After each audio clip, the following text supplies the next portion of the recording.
Assalamualaikum warahmatullahi wabarakatuh. Mungkin sekarang kita sudah jarang mendengar kisah inspiratif ini, atau bahkan sudah hampir dilupakan. Ini adalah kisah tentang bagaimana keteguhan dan keyakinannya menjadikan seorang perempuan mulia di sisi Allah Subhanahu wa Ta'ala. Dialah Siti Mashiitoh yang hidup pada zaman Fir'aun dan sekaligus menjadi pelayan yang mengurus anak-anaknya Fir'aun. Kisah Siti Mashiitoh ini diriwayatkan dalam hadis Ibnu Abbas radhiyallahu anhu. Ketika Rasulullah SAW berisra Mi'raj, beliau mencium aroma sangat harum. Penasaran, Nabi Muhammad SAW bertanya kepada malaikat Jibril, "Harum apakah itu, wahai Jibril?" Malaikat Jibril menjawab, "Itu adalah wangi dari kuburan seorang perempuan solehah bernama Siti Mashiitoh dan anak-anaknya." Siti Mashiitoh ini digambarkan sebagai sosok yang memegang teguh kebenaran dan keimanan kepada Allah Subhanahu wa Ta'ala. Kala itu, beliau menjadi pelayan dari Siti Asia, yaitu istri dari Fir'aun. Siti Mashiitoh bertugas mengurus anak Fir'aun.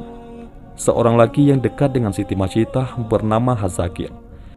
Ia adalah pembuat peti, tempat Nabi Musa belita ditaruh untuk kemudian dihanyutkan di sungai, dan kemudian Hazakil menjadi suaminya. Siti Mashiitoh dan suaminya ini sudah beriman pada Nabi Musa, namun mereka menyembunyikan dari Fir'aun.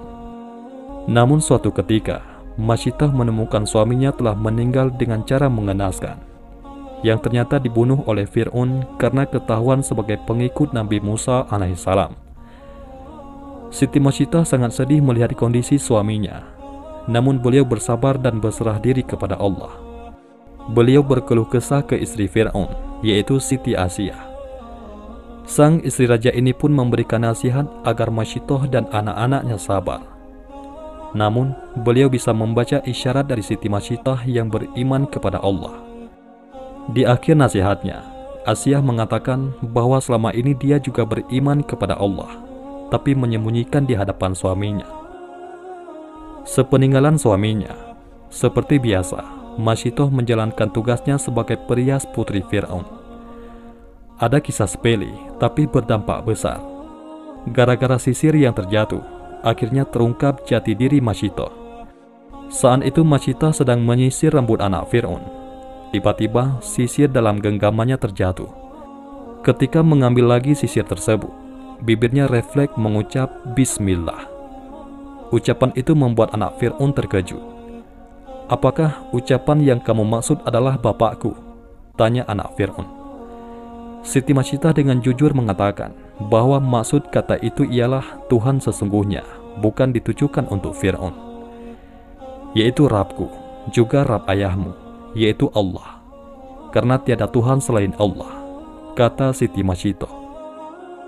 Jawaban itu membuat anak Fir'aun tersinggung, berarti ada Tuhan lain kecuali bapaknya. Anak Fir'aun itu mengancam melaporkan keyakinan Mashiitoh tersebut kepada bapaknya.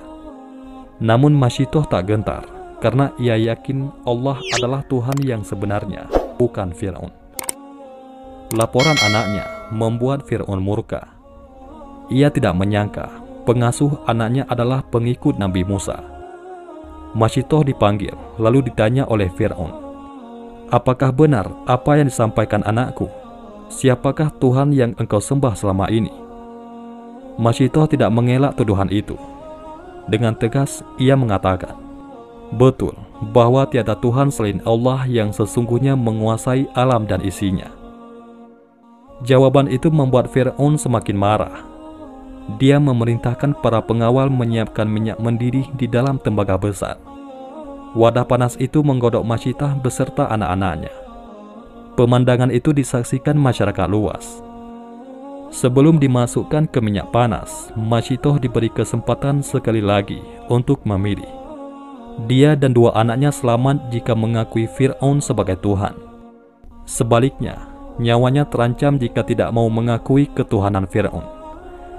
Sebagai perempuan beriman dan meyakini Allah Subhanahu wa Ta'ala, Siti Mashiitoh tidak gentar terhadap ancaman Fir'aun. Beliau tetap yakin Tuhan yang sesungguhnya hanyalah Allah, bukan Fir'aun. Pendirian Mashiitoh semakin mempermalukan Fir'aun. Raja kejam itu memerintahkan pengawalnya melemparkan anak Masyitah satu persatu di hadapan ibunya, hingga yang terakhir, yaitu bayi yang sedang menyusu dalam pelukan Masyitah. Ibu mana yang tega menyaksikan satu persatu anaknya tergerus minyak panas. Ketika giliran bayi terakhir yang akan dimasukkan tembaga panas, Masyitah sempat ragu. Namun kekuasaan Allah menciptakan bayi itu tiba-tiba bisa bicara. Jangan takut dan sangsi wahai ibuku, karena kematian kita akan mendapat ganjaran dari Allah Ta'ala, dan pintu surga akan terbuka menanti kedatangan kita. Riwayat lain, bayi Masyitah meyakinkan ibunya, sabarlah wahai ibuku, sesungguhnya kita dalam pihak yang benar. Wahai ibu, masuklah, karena sesungguhnya siksa dunia lebih ringan daripada siksa akhirat. Hadis riwayat Imam Ahmad. Kekuatan anaknya membuat keraguan Masyitah hilang. Dengan yakin dan ikhlas kepada Allah, Masyitah membaca, Bismillahi tawakkaltu ala Allah, wallahu akbar. Siti Masyitah dan bayinya terjun ke minyak mendidih. Dan ajaibnya, begitu minyak panas menggerus raga orang-orang istiqamah itu, tercium wangi yang sangat harum dari dalam kuali. Allah telah membuktikan kepada hamba-hambanya yang istiqamah. Ketika Masyitah dan anak-anaknya dilemparkan satu persatu ke periuk, Allah terlebih dahulu mencabut nyawa mereka, sehingga mereka tidak merasakan panasnya minyak mendidih. Tulang belulang Masyitah bersama anak-anaknya dikuburkan di suatu tempat hingga mengeluarkan wangi yang sangat harum. Aroma itu tercium oleh Rasulullah ketika perjalanan Isra Mi'raj. Itulah kuburan Masyitah bersama anak-anaknya, kata malaikat Jibril alaihissalam.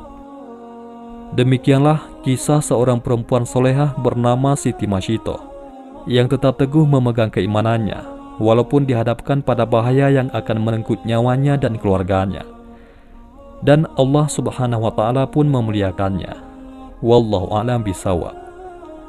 Mudah-mudahan ini semua bermanfaat. Assalamualaikum warahmatullahi wabarakatuh.